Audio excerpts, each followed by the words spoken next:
Oh hey, the newest Marvel movie has just been released. I hope this is a good one because Phase 4 has been lacking. But I trust Marvel. They know what they're doing now, 10 years in, and nothing could go wrong.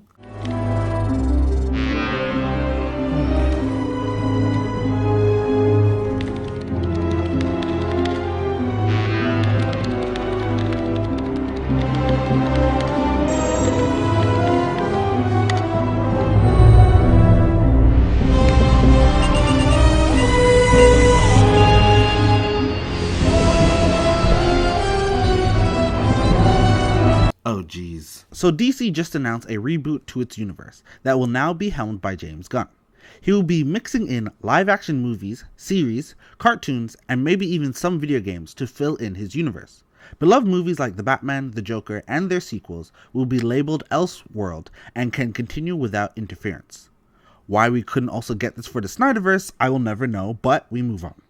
Personally, I feel that DC announced, it's alright, but most importantly, there will be solid competition for Marvel, which will be great for us fans. Marvel is hoping that DC is successful and needs them to do well. Let me explain.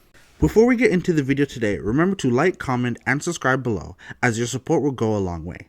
This video is sponsored by my video where I talked about the history of the Teen Titans TV show, from the original to Teen Titans Go, and how it adapted to the modern era. Anyway, back to the video. As someone who loves the Marvel Cinematic Universe, that has given us great films such as Guardians of the Galaxy, Thor Ragnarok, Black Panther, Doctor Strange, and Iron Man, the first 10 years of Marvel were unmatched in consistency and world building, ending in the two event films Avengers Infinity War and Endgame. It is clear that its formulaic nature is becoming a cause for concern, and the feelings toward Phase 4 haven't been great. With use of nostalgia and cameos as a crutch to push films and the writing taking a downward turn, it is clear a refresh is needed. Guardians of the Galaxy came out and made a relatively unknown group shine, but it is clear that this has led to the current situation Thor and its love and blunder outing finds itself in. Jokes have infused into every property with no clear distinction, as almost every character has become a quippy mess. DC can fix that and give Marvel the competitive push it needs to improve and experiment without downgrading their characters, such as Hulk the complex monster who turned into the quippy dude bro, or Thor the complex god who turned into the quippy dude bro, even Groot who has gotten even quippier and he doesn't even speak a language we understand. The failure culturally of their Disney Plus series Oh, brother, this guy stinks! And Phase 4 movies seem to be due to the lack of innovation leading the way, as shown by She-Hulk's messy storyline. None of these storylines make any sense, leading to an overly meta mess to end the show. One of the very few things that capitalism gets right is that competition will bring innovation. The last time iPhones were truly great was when they had competition from many companies, such as BlackBerry, Samsung, Motorola, LG, and HTC. As each entity tries to maintain market share in an effort to boost profits or influence, they will try to improve themselves. For too long, not only has Marvel had no competition cinematically, but also Warner Brothers and DC's incompetence has caused an easing of pressure onto Marvel. Disney, who owns Marvel, is notoriously known for monopolizing and hoarding entertainment. Just ask Adam. In 1998, Mickey Mouse was about to enter the public domain. To stop that from happening, Disney and other companies lobbied Congress to extend the term of copyright by decades, just so they could retain ownership of him and other characters. Now, all those characters that would belong to us belong to them. This problem is far more serious than just cartoons. Meet James Boyle, co-founder of the Center for Public Domain at Duke University. Hi, Adam. Hi, Jake. Because of these laws, nothing's entered the public domain for years. In fact, no published work will enter the public domain until 2019. Books, songs, movies, even scientific articles are stuck in a legal limbo. Until the last 50 years, every generation in American history has had free and legal access to the creativity of the past. They could learn from it. They could build on it. Now all that creativity is locked away. And the true irony is that no one understood that better than Walt Disney.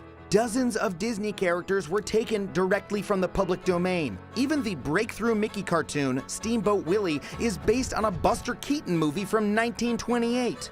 Anyway, Marvel's monopoly on big mainstream movies as well as pop culture has led them to abusing their power, while maintaining no improvement to their product. Before DC helped shape the trends and even led to one of the best Marvel movies to date, Captain America Civil War.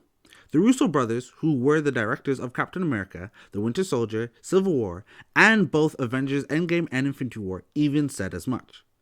They revealed how they and Marvel Studios president Kevin Feige were inspired by the announcement of Batman vs. Superman to deconstruct the MCU, as they needed to do something challenging with the material not to lose the audience. Right now, it is clear Marvel is slowly losing the audience. When Fox was going down after the faltering X-Men rebooted series and fan Stick, they produced 3 legendary R-rated films in Logan, Deadpool, and Deadpool 2. Their success has led to Marvel committing to releasing a fully R-rated Deadpool 3 movie, with Hugh Jackman returning as Logan after Disney acquired Fox and its properties. Disney, known for their extremely family-friendly movies, wouldn't have made a movie like this. Not a single MCU movie has been nearly as dark or gritty as the Snyderverse, even when half the universe was snapped. Without Fox practically being forced into making this decision, Deadpool 3 wouldn't be possible. Well, it's pretty simple. Diversity in superhero storytelling will prevent fatigue, increase quality, and allow more of our favorite characters, such as Wonder Woman, Superman, Batman, Nightwing, Robin, Flash, Aquaman, Green Lantern, Martian Manhunter, Static Shock, A few moments later. Lobo, Swamp Thing, Raven, Beast Boy, So much later that the old narrator got tired of waiting and they had to hire a new Miles, one. Deadshot. Tell my man shut up. Shut up. Jeez, okay. Anyway, we need these characters to be Done properly and across multiple platforms. We will hopefully see experimental projects and deep dives into artistic endeavors we haven't seen before, and finally bring the competition Marvel so desperately needs, because we all know Sony can't do it. It is time for a new and better age of superheroes, and I am optimistic that James Gunn at DC can successfully reboot and bring that for everyone to enjoy. This is what the fans want, and this is what the genre needs. Do you agree with me? Or if you have your own opinions, put it down in the comment section below. Let's have a discussion, and remember to like and comment. Thank you for making it to the end. Bye.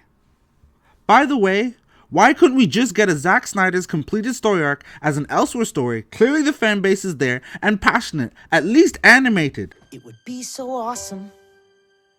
It would be so cool. Anyway, I'm off to drown my sorrows. Bye.